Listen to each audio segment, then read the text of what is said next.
Welcome to the Underground, the Steel City Underground, the black and gold standard for Pittsburgh Steelers coverage. Now, here's your host, Mike Pelaia.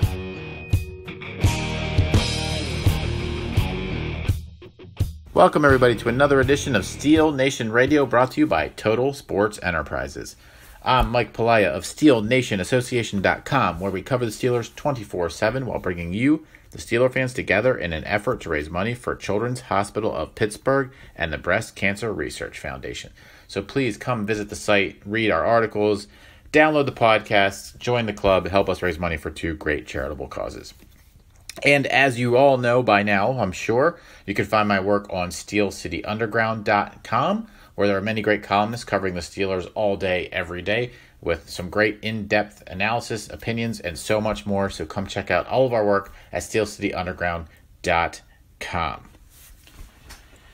So I'm going to go into it right now.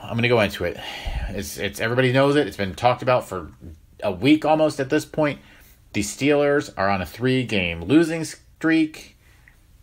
It was an unfortunate loss in Oakland. You have the whole debauchery with the Ben Roethlisberger situation, and he comes into the game late, but he's sitting out the second half. He's not on the sidelines until halfway through the third quarter. It comes out this week on his radio show, and then Tomlin says it on his press conference on Tuesday that the X-ray machine really wasn't providing any definitive results, the one at the Oakland Stadium, and so they didn't really know Roethlisberger's availability. I mean, if you want to take that at face value, fine. And that very well may be the case. I don't know. I tend to believe that Oakland would have a dumpy facility with an old X-ray machine that doesn't work very well. I think that that's probably true. I think that we can reasonably assume that they were holding Ben out as a precaution, but I think the part that isn't being said is part of that precaution was because they thought they were going to beat the Raiders, and the New England Patriots are coming into town this week, so they wanted to kind of keep Ben as healthy as possible without playing because they thought the Steelers would win without him. Unfortunately, Josh Dobbs didn't look the part this past week. Now, before I go deeper into that, I'm going to say this. I like Josh Dobbs. I liked him as a rookie. I'm glad they kept him. He had a great preseason, in my opinion. He had that one pass, I think it was against Baltimore, with that 22-yarder out of the end zone earlier this year, and that's really the only action he's had, aside from maybe a kneel down or two. He just didn't look good this past week, I guess I should say. Do I think that means much more than he didn't look good this past week? No, I don't. I don't think we can read much into that. But what I do think is reasonable to understand is there was a glimpse into the future without Ben Roethlisberger. Now, is Dobbs going to be better than what he played? Yeah, probably.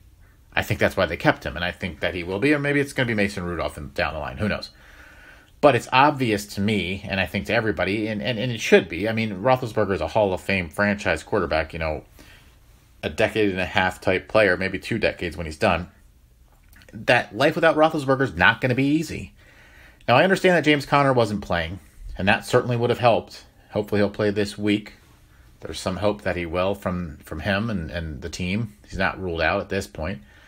But it's going to be more difficult when Roethlisberger hangs them up within the next couple of years. And that was very evident this past week.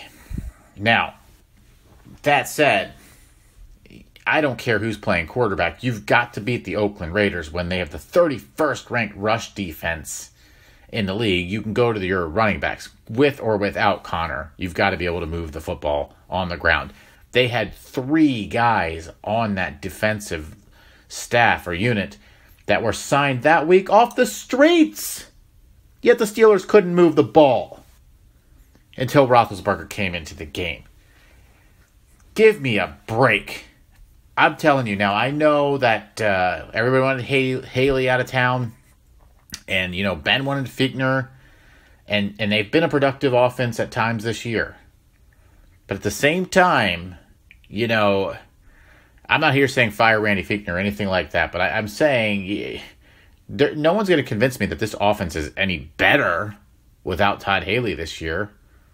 No one's going to tell me that there's any less dysfunction on this team with Todd Haley gone.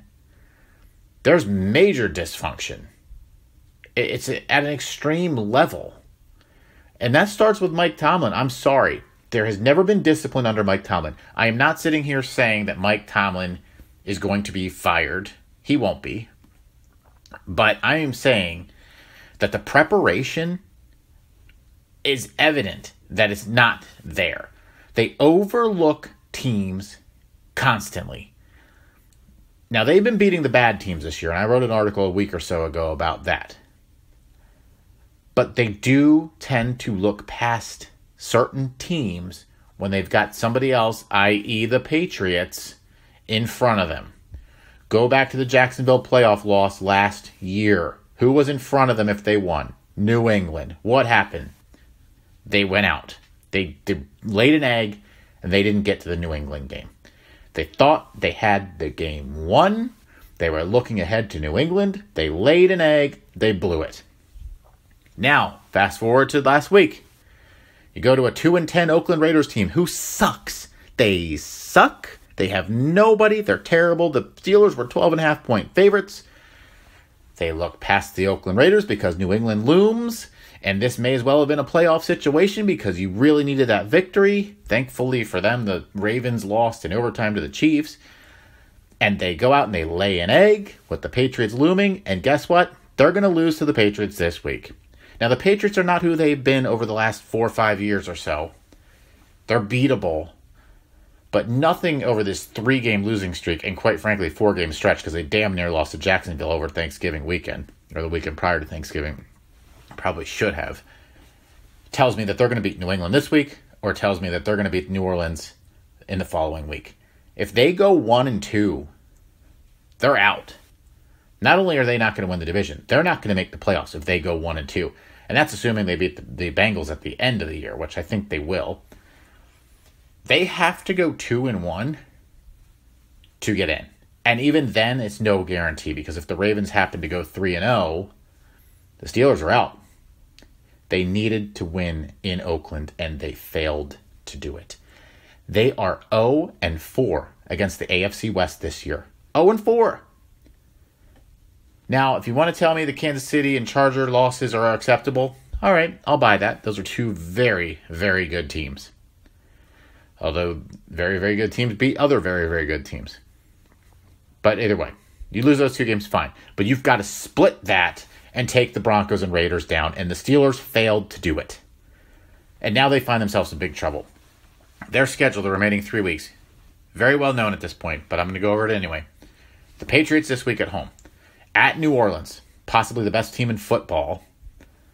And then at home against the Bengals, who always get up for the Steelers game. Although I think the Steelers will win that one.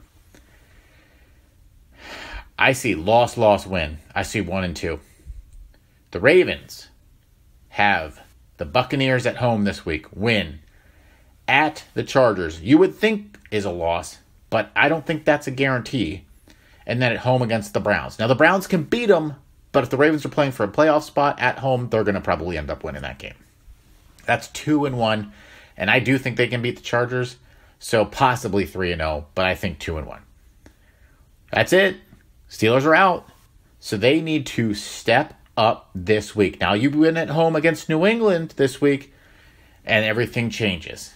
Everything changes if you can get that victory at home this week. But it's been elusive. It's been elusive.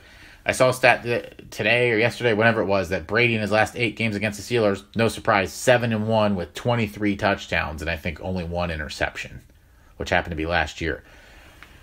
Now listen, if you want to throw me the game last year that was at home and the whole Jesse caught it situation and say the Steelers should have won that game, yeah, they should have. So it's 6-2 if we give them that game. It's 6-2. Belichick has the Steelers' number. He spreads them out. Keith Butler has no clue schematically how to play defense against Belichick's offense and Tom Brady. I don't know who is going to be able to stop Rob Gronkowski because the Steelers have one of the worst, I think they're 31st in the league, ranked defenses covering tight ends. And Rob Gronkowski is one of the top 2 or 3 in the league still. And he destroys the Steelers every time he plays them, let's be honest. Just destroys them. So I don't know how they're going to stop him. I don't know that they can stop Sonny Michel, who's running 4.3 average yards per carry.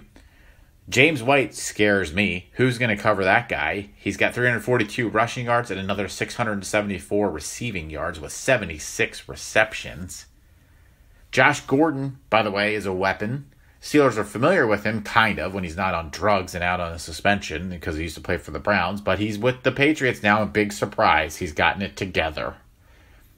Why is that always the case? I don't know, but he's gotten it together. And he's dangerous. He's a legit number one threat.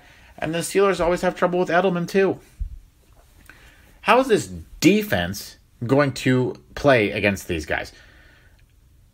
I don't trust this defense. The last several weeks, they give up nothing but 75-plus yard touchdown drives in the fourth quarter when they need stops. They don't get off the field on third down. We know they don't get turnovers. They're -8 on the year in giveaway takeaway. They have 12 freaking turnovers all year that they've created. Nobody has more than one interception. Tom Brady's only thrown 8 interceptions all season.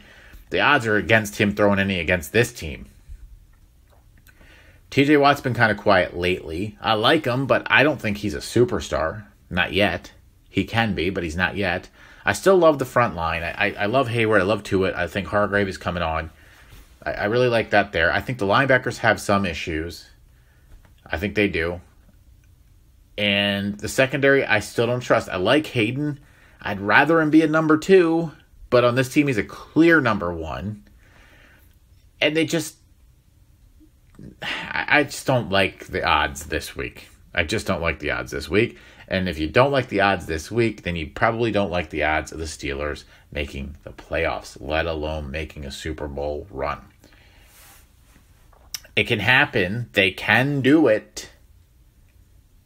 But I think what they're going to have to rely on, to be honest with you, is going 1-2 and then hoping the Ravens slip up and go 1-2. I think that's your better opportunity. Meaning the Ravens probably win this week against the Bucs. Hopefully they go out to the Chargers and lose, and then you're going to have to root for the Browns. That's what you're going to have to do. You're going to have to root for the Browns that last weekend in that situation. Good luck, right? Good luck. We'll see. But this week, what they're really going to need to do, it's one game at a time, right? It's a one-game playoff at a time at this point. They have to control the clock. Now, Roethlisberger's going to play. He didn't throw down the field much after he came back in, by the way. Now, I don't know what that's going to mean this week, but I don't care, really. What they need to do is try to have some 5 to 8 minute drives that grind the clock away, and you score a touchdown at the end of those drives. You have to. Got to keep Brady and that offense off the field because your best defense, once again, is your offense. A month or so ago, I wasn't saying that, but we're back to it. We are back to it. This defense can't be trusted right now. Keith Butler should be fired. Now, I'd wait till after the season, but I'd fire him. And if he can't get fired, then, somebody else, if Tomlin doesn't do it, then Colbert or somebody above him is going to have to make him do it because he's got to go. I've seen enough. He's got to go. And Boswell's going to have to make his freaking kicks this week. He's going to have to make his freaking kicks this week. That's just how it's going to have to be. Unless they sign someone else. Now, with Boswell, the people that protect him want to say, well, look what he did last year and the years prior. Totally agree. He was phenomenal last year. He was a killer bee last year. I loved what he did last year. He was as clutch could be. Trusted everything he did last year. I think he only missed 3 kicks last year. He's missed, 11, 12 this year? Including 5 PATs. That is not someone that can be relied on. When he goes out there, I don't trust that he's going to make an extra point, let alone a field goal. Now, if they can swing it, because they are paying the guy quite a bit of money, quite frankly, it's like $4 or $5 million a year. I don't know if they could do this, but I would consider and be willing to watch them sign a kicker put Boswell inactive for the rest of the year, use this new kicker, and then give Bos the chance again next year. Just get rid of this year behind him. Because I do believe he's talented. I don't know what the hell's going on. It might be a whole head case thing now. But that means you're cutting somebody that could have value to your roster. So that's a decision they may have to make. But I personally don't see how in the hell they can let Boswell go out there and kick anymore this season. I just don't see how. Is he their only problem? No. But he's a big one. Kickers are important. I mean, he's left 23 points on the field this year. Now, every kicker is going to miss some. I mean, even the extra points, I understand, are no longer give-me's in this league. So if you miss 1 or 2 for the year, fine. He's missed 5 through 13 games. 5. He's missed 6 field goals through 13 games. He's a huge reason for their record being what it is at this point. And now, with this dire situation, this 3-game stretch where you have to go 2-1 more than likely, and one of those wins has to come against the Patriots and or Saints, you need a guy that can make his kicks, and it ain't Boswell. So, something's got to give there. That said, I don't have confidence in this team right now. Can they beat the Patriots? Yes. Any given Sunday, right? Will they beat the Patriots? I'm going to have to say no. I think that the defense just is going to get shredded apart. Philip Rivers told us a couple of weeks ago that they don't make adjustments. I already kind of knew that. It was confirmed by who I think of another future Hall of Fame quarterback. And Tom Brady is the best possibly of all time. He destroys the Steelers. Butler doesn't know what he's doing. They always get outcoached by Belichick and his staff. The Patriots are coming off of a loss, which couldn't be at a worse time for the Steelers, because what are the odds that they're going to lose 2 in a row?